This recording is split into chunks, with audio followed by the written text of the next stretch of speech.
Saat kenyataan tidak seperti yang kita harapkan. Ada harapan yang kita sudah pupuk sedemikian rupa, bahkan kita perjuangkan dengan segenap daya upaya kemampuan kita.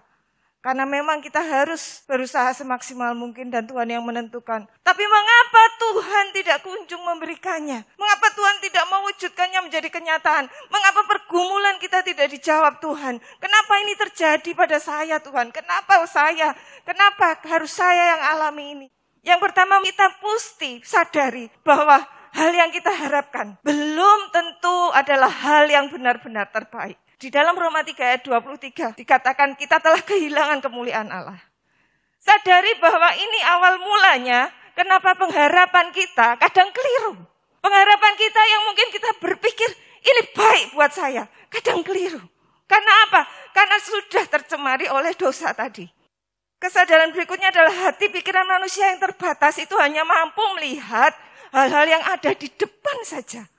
Kebenaran inilah yang seharusnya menjadi kesadaran awal saat kita tidak mendapatkan yang kita harapkan. Saat kita menyadari hal ini, kita akan tahu betul. Sang penulis agung itu menuliskan setiap detail kehidupan kita untuk akhir yang indah, untuk akhir yang terbaik buat kita. Kita mesti sadari bahwa saat kenyataan tidak sesuai harapan, kita percaya, kembalikan pada Tuhan. Tuhan, aku percaya Engkau sanggup mengatur ulang semuanya ini agar menghasilkan kenyataan yang lebih indah di depan. Bahkan Yesaya 55 ayat 8-9 katakan, sebab rancanganku bukanlah rancanganmu dan jalanmu bukanlah jalanku. Demikianlah firman Tuhan. Seperti tingginya langit dari bumi, demikianlah tingginya jalanku dari jalanmu dan rancanganku dari rancanganmu. Meskipun banyak rancangan di hati kita, dan meskipun kita pikir itu baik buat kita, meskipun kita sangat mengharapkan itu terjadi, karena kita berpikir, karena kita merasa, karena kita sudah hitung-hitung itu yang terbaik, tapi tetap berserah sama Tuhan, bahwa keputusan Tuhanlah yang terlaksana, dan bahwa keputusan Tuhan itu selalu baik buat kita. Ekspektasi kita, harapan kita, itulah yang lebih menyakitkan saat kita menerima kenyataan dalam hidup kita. Dan hati-hati, Amsal 14 ayat 12 katakan, ada jalan yang disangka orang lurus, tapi ujungnya menuju maut. Ketika Tuhan nampaknya hendak berbuat sesuatu untuk mewujudkan harapan kita, sebetulnya karena kasih-Nya yang luar biasa itu, Dia sedang bekerja, melakukan sesuatu yang sebetulnya sangat besar untuk masa depan kita. Kita kembali kepada diri kita yang dapat menyenangkan hati Tuhan melalui apa? Saya setuju dengan jalanmu. Saya setuju dengan kehendak-Mu. Saya setuju dengan apa yang menjadi rencana-Mu dalam hidup saya. Yang kedua, tetap berpengharapan pada Tuhan saat dalam pergumulan. Berdoa bukan memaksakan kehendak kita, tapi berdoa untuk tahu. Tuhan, dalam pergumulan ini sebetulnya apa? Apa rencana-Mu? Apa kehendak-Mu? Bukan kebalikannya memaksakan kehendak. Doa mengubah segala sesuatu. Yang diubah hati kita lebih dahulu.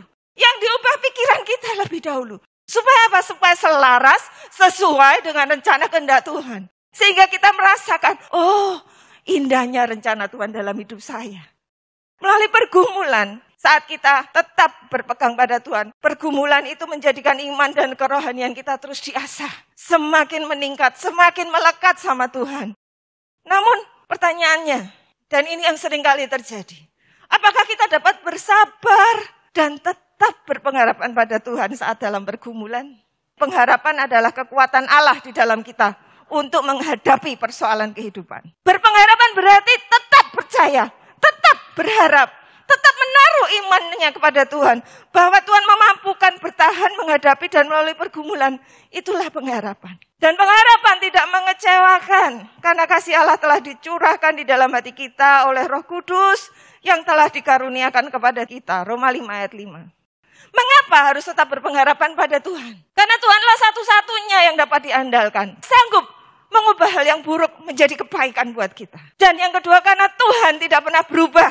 Dia selalu setia dan menepati janjinya buat kita. Roma 15 ayat 13. Semoga Allah sumber pengharapan memenuhi kamu dengan segala sukacita dan damai sejahtera dalam iman kamu. Supaya oleh kekuatan Roh Kudus, kamu berlimpah-limpah dalam pengharapan.